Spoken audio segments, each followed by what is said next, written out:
So last week, Austin said, what did we celebrate 2 Sundays ago? And we all responded, Easter. To which he then said, isn't every day Easter? So it made me think about something that I read a couple days after Easter. And then I knew about it, and I thought about it, but then I'd kind of forgotten about it.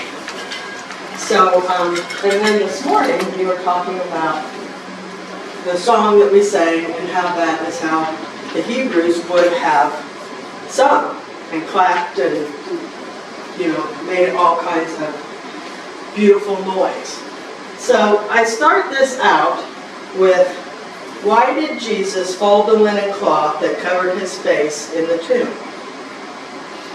It said a Jewish tradition, which brings us to this morning, of that time would reveal to us the important message represented by apparently insignificant gesture.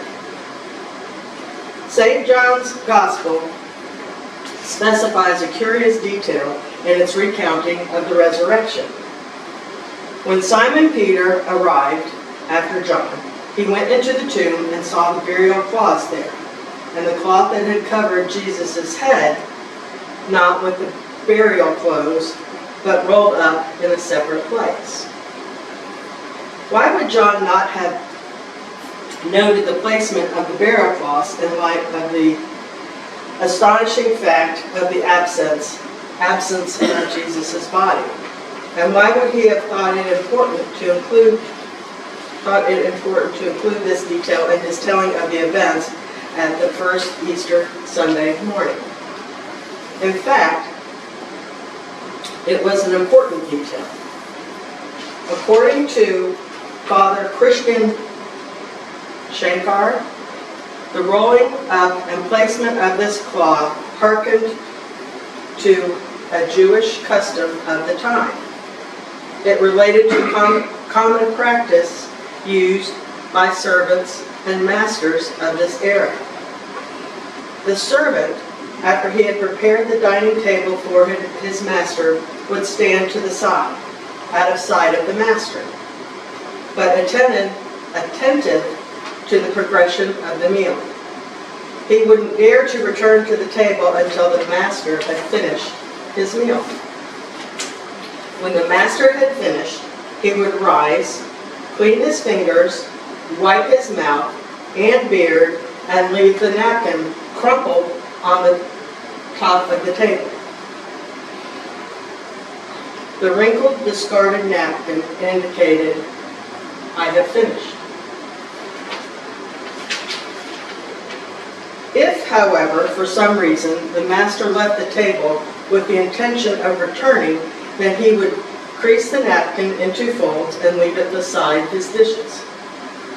This was a message for the servant that he was not to disturb the table, given that the master had indicated, I am returning. This, then, is perhaps the reason for John's attention to the detail of the Lord's face cloth. Jesus told them in his words that the Son of Man would return. That morning he repeated the promise with the unseemingly inconsequential but very symbolic gesture of leaving the face cloth rolled to the side, assuring us that he had not left for good. Do not tell your hearts be troubled or afraid. You heard me tell you, I am going away. I will come back to you.